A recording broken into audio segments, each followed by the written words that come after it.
Artemis, known to the Romans as Diana, is the goddess of the hunt and moon. As a child, she sat on her father Zeus's lap, who promised to grant her every wish. She requested a bow and arrows, a pack of hunting hounds, nymphs as companions, the wilderness as her domain, and eternal chastity, all of which Zeus granted.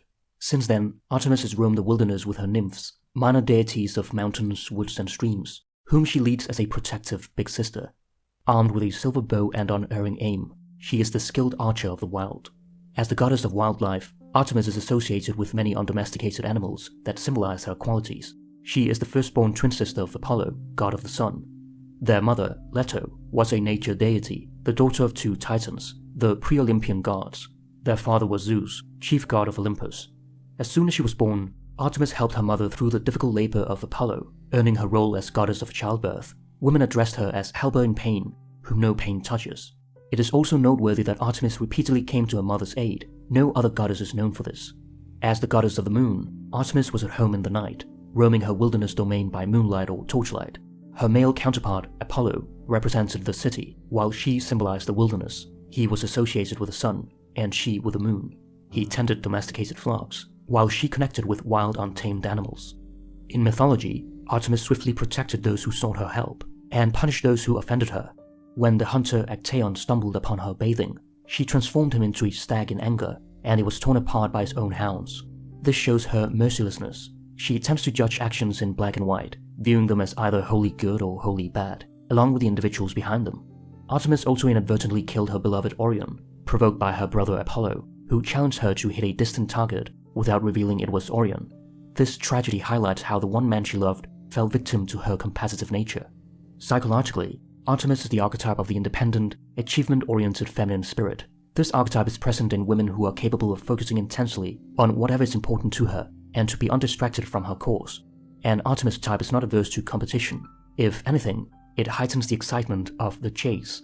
Many supportive fathers are like Zeus in providing the gifts that will help their daughters to pursue their ambitions. However, problems arise when parents criticize or reject an Artemis daughter for not being the girl they expect her to be, accusing her of being too masculine. Typically, the daughter outwardly adopts a defined pose while feeling wounded inside. This creates inner conflict about her competence, leading to self-sabotage. Her own doubts are her worst enemies. She incorporates her father's critical attitude into her psyche. Deep down, she struggles with feelings that she's not good enough, hesitates when new opportunities are offered, achieves less than she's capable of, and when she succeeds, still feels inadequate. A common mother-daughter difficulty that Artemis types have is with mothers whom they view as passive, weak, or immature. Determined not to resemble their mothers, they avoid expressing vulnerability and usually find themselves rejecting what is considered feminine, softness, receptivity, and stirrings towards marriage and motherhood. As the archetypal sister, Artemis women are usually supporting younger women. However, such a woman often prioritizes her career, creative project, or cause over a loving relationship. She usually lacks interest in long-term relationships, and when she does have one, her mate is often a colleague or competitor. If she's unable to keep the competitive element out of the relationship, it usually kills it. When the Artemis woman is in conflict with men, it usually mirrors the early father-daughter dynamics. The shadow side of Artemis is associated with her ability to hurt others. She has a contempt for vulnerability and dependence, as it shows signs of weakness. An Artemis woman may have a series of relationships that go well only as long as the man keeps some emotional distance and is not always available.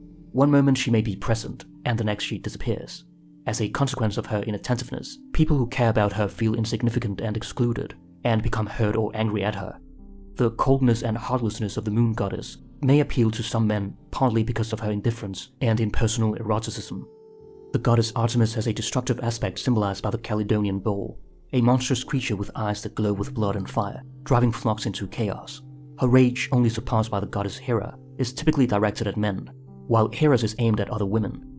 The heroine Atalanta ultimately slayed the bull by throwing a spear through its only vulnerable spot. The destructive rage of an Artemis woman can only be quelled by confronting her own destructiveness, as Atalanta did. She must recognize this aspect of herself before it consumes her and damages her relationships. Facing the inner bull takes courage, as it requires acknowledging the harm she has caused to herself and others. Humility is the lesson that returns her humanity. She becomes all too aware that she too is human all too human, not an avenging goddess.